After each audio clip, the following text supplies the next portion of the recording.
All right, so let's talk a little bit about the mental side of this beast of a problem, these demons. Part of the issue is that your natural swing under pressure tends to go a certain direction. It tends to miss one way. So I always think, like, if I was standing on a driving range and hitting into the dark, okay, another analogy for you. If I was hitting into a range and I couldn't see the ball flight, and I was just swinging my swing, the miss pattern would probably be, at least for me, left of where I'm aimed. Okay, my natural swing tends to produce a left ball flight, or I used to before I started making some corrections and making the correct corrections, I guess you could say.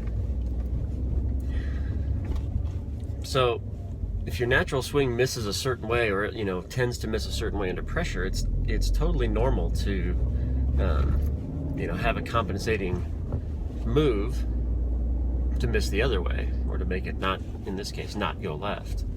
All right, and that compensating move, the more intense you think about that compensating move, the farther the other direction it will go, which is why the demony player can get up and hit kind of a quick hook on their first shot, and then they turn up the volume in their mind on this anti-hook swing thought, and all of a sudden they get one that they grossly overdo it, and they get the shot that goes 100 yards right of the first one, into the native, or the houses on the right.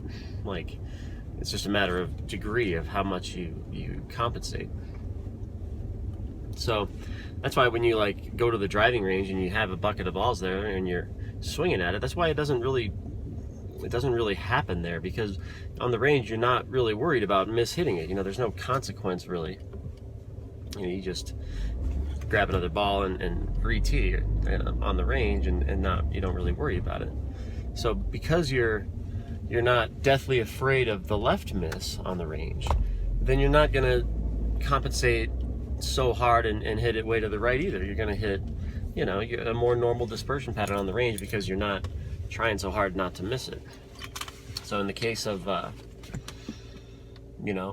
finishing the round and going to the driving range and hitting like a tour player, all of a sudden, it's because we've taken away that fear of hitting it left, or in a lot of people's cases, your fear of the big miss. So when you get rid of the fear, then you get rid of the compensation, and all of a sudden your ball flight pattern goes back to normal.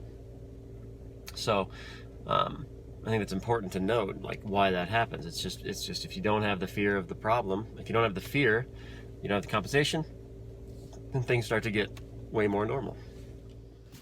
So this is pretty much stand by everything I said back then.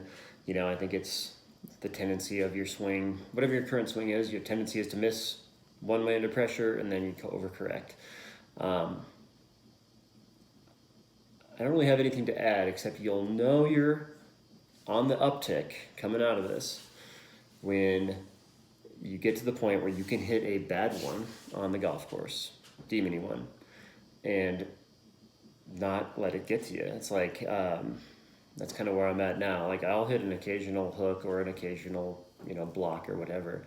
But the difference now is that I'm not freaking out about the next shot. I just get up, I'm gonna try to hit this next one straighter, simple as that. Versus, here we go again.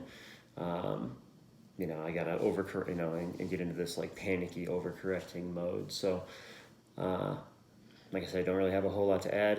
It's a huge mental challenge, but you'll know you're on the uptick when you can hit the bad one and not let it get to you. You're onto something then.